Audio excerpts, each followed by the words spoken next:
Hello teachers and welcome to another video of your podcast and of course YouTube channel Yo Te Ayudo Teacher and student right now. So I say hello to my students because they are watching this video. They have to watch this video in order to do an activity I'm about to assign. So here's the thing, you know that many of you teachers remember that there's a webinar about creating a podcast and using it in your lessons. So here's a tutorial for you and for my students to assign a project, which is like the very beginning of the podcast, to assign a project and make a group in the Soundtrap platform. So all your students are part of it and they can modify only one project. And I'm telling you this because before doing this, I made a mistake and I was creating independent projects. So my students were working along and I wasn't cool enough, but that was my fault, so I have to admit. So this time I'm trying to do things right and all my students will be able to modify only one project. That was the original idea of all of this, and I hope this video works in that way. So in case you like this video, don't forget, teacher, to like it, to subscribe, and to comment. I'll be eager to respond all your questions. Thank you so much and enjoy this video. See you soon. Bye. So here I am recording this part. Thank you so much for this, for joining me. And this is what we have. All right, let's get started with this. Now there's something you need to know, and you need to log in first to see what I'm seeing in the Soundtrap platform. Now this is my profile and these are my projects that are open.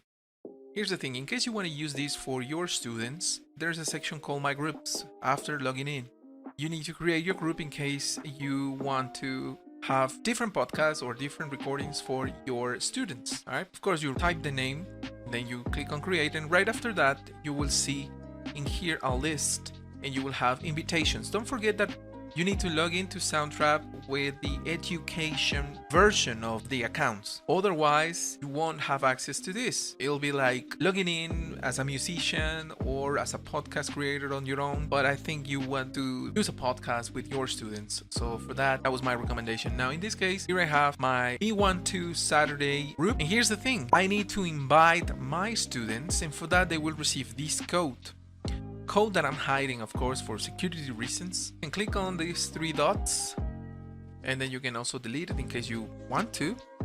And here it is established that you are the owner of this group. Now it says add user, and this is what I really like about the Soundtrap education version, because it allows you to have your code, to have a direct link.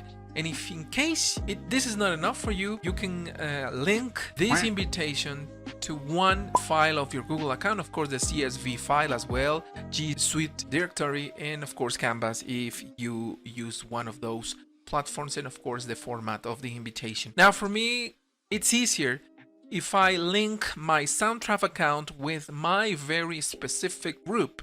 For this, I click on Google Classroom and then it says, let's import users from Google Classroom. First, you need to allow Soundtrap to access your Google Classroom information. Click next to start. That's what I'm doing. I have different accounts, but this one is fully dedicated to my classes. And in here, I have different groups. Of course, I need to select the one that I need. And this is the case for the B12 Global English. This is the one. These are my students, and I need to import their emails so they can be part of Soundtrap, and in that way it's easier for the platform. There you go, the status is okay, so I have now all of this. Now it says great, you have now imported 7 users. Login instructions for students, go to Soundtrap, and now these students are part of the project, and of course I continue being the owner. What I can do now is just to send a message to them in case I need something special. For example, if they want to be part of something, etc, etc. So this is it. I already set the group. This is what I have. I have all these projects, and if I scroll down a bit, then I will find my project.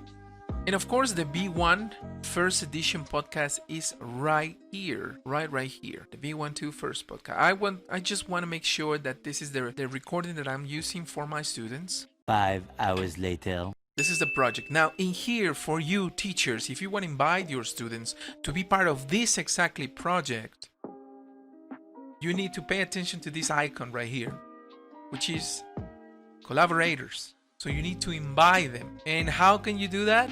Well, Now you have a list of all your students' emails.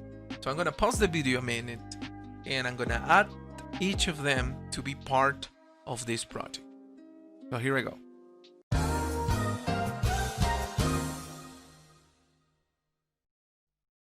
Alright, so here I have the list of my students that I need to invite to this precise project.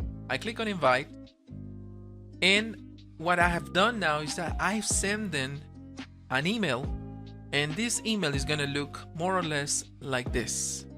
Okay, so now here's the thing. I created another account, and this is what I got. So this is another account I have, and I'm showing you if I were a student. Now my students will receive this type of email, my email here, and also my temporary password. So I'll log in. What they need to do is the following, and it says, okay, so now this is your password, and of course I create another fake password, and then I'll continue. And this is it. This is the project that I was invited to be part of. I need to accept, get notifications. I need the notifications because I'll be working with other classmates, and of course the teacher can give us some things to modify. They can send us some stuff to modify, and this is it. Now I am a student looking at this project, and then I can modify it and do whatever I want. Okay, so I can create a track, or if I record myself with my cell phone, I can import the file to this. Remember that you don't have to create a new track in order to drag your file to this project, and I'll show you how. Well, this is an MP3 file, things sound. So what I'm doing here is only dragging here. My recommendation is that you go one track below because your partners will be modifying this, and this is it. I can modify with double clicking here the title, and in my case it's gonna be Javier. Now I'm letting others know that this is my track, so nobody can touch it. And the good thing about the Soundtrap is that it's making you different from the rest by using different colors in the tracks. So mine is probably like navy blue, and as you can see, this is my contribution. I'm gonna place it in here, and then I'm gonna make it sound for you. It's just as simple as that. The good thing about this is on the right part of my screen, I will be able to see other collaborators, which is the same for classmates, and then I can chat with them and then share ideas and say, okay, you need to move this part to this side. I can give you this, I can give you that. So it's gonna be like a very direct conversation.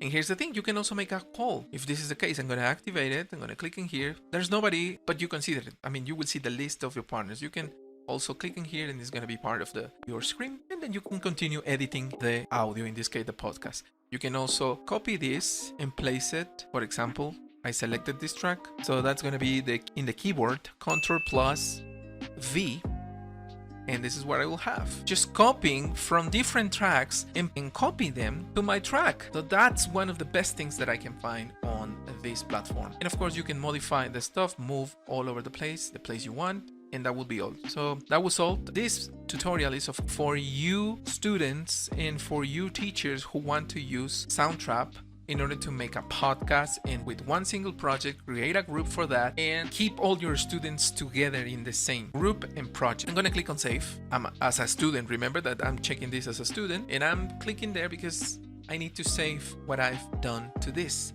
so everybody can see that I was there. Now I'm gonna move to the owner version of it, refresh the page. I'm gonna load the project. Changes are happening here, so that's why I don't see like the updated, because I erased or eliminated this track. But anyway, you got the idea. Once you finish with this, of course, you click on save and then exit the studio if you want to, or just close the window, and this is it. Here you will see different faces or different icons, and those icons represent the ones that are part of the project or people who have worked so far in this project, and that's basically all.